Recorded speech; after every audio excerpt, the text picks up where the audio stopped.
Hey there. Ever wonder why some things float and others just don't? It's one of those classic questions, right? You've probably thought about it while dropping stuff in a bathtub or a lake.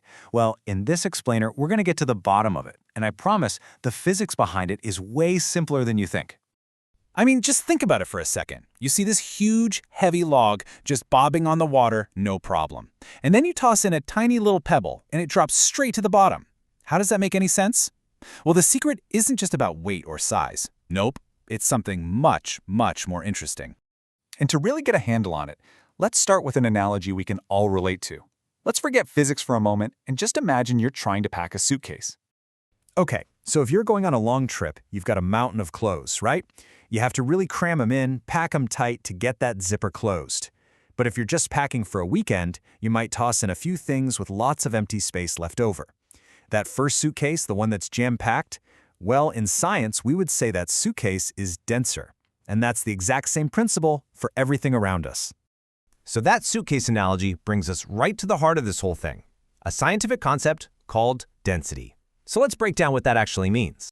In physics, density is just how much stuff, what scientists call mass, is packed into a certain amount of space or volume. So if you cram more stuff into the same box, its density goes way up. But if you take that same amount of stuff and spread it out across a bigger box, its density goes down. It's really all about how compact something is. Okay, so that's density. Pretty straightforward, right? But to really solve our float or sink puzzle, we need to understand relative density.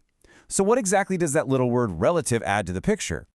It's actually way simpler than it sounds. Relative just means you're comparing one thing to another. That's it. You know, like you might weigh the relative pros and cons of two different cars. You're just making a comparison. And in physics, it's the exact same idea.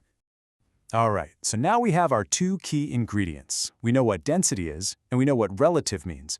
So let's get to the main event and see how these two ideas combine into one really powerful concept. Relative density is simply a comparison. It's a ratio that tells you how dense something is compared to the density of a standard, or a benchmark that we all agree on. And what is that universal standard we're always comparing things to? For most everyday stuff, it's water. And to make things really easy, scientists gave water a nice, clean density value of exactly 1 gram per cubic centimeter. It's our universal measuring stick for floating and sinking. So how do we get this magic number? Well, you simply take the density of the object you're curious about, and you divide it by the density of water. And since water's density is just 1, the math is about as simple as it gets.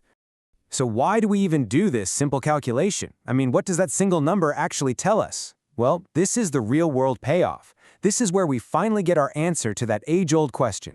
And the rule could not be easier.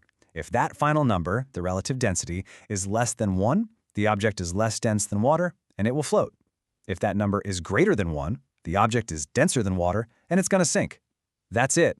That one number tells you everything. Let's see it in action. Let's take olive oil. Its relative density is 0.97. So based on the rule we just learned, what do you think? Is it going to float or sink? You got it, it floats.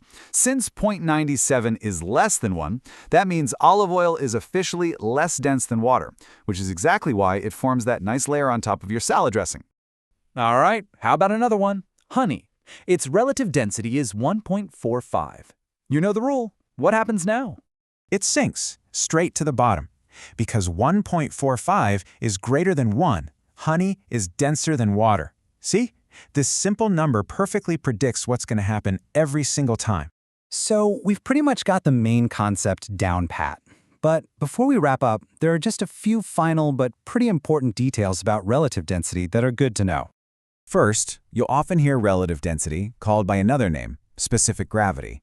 Don't let it throw you. They mean the exact same thing.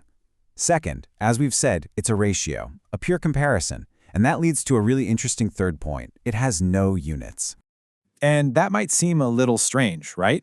I mean, we measure density in things like grams per cubic centimeter. So how does the final number end up with no units at all? Well, it's all because of the math. When you calculate the relative density, you're dividing a value that has units, grams per cubic centimeter, by another value that also has the same units. The units on the top and bottom of the fraction just cancel each other out, leaving you with a pure, simple number. So now you know. The next time you see that log floating or pebble sinking, you'll know it's all about one simple number. It's density relative to water. And that makes perfect sense, right? But here's a final thought.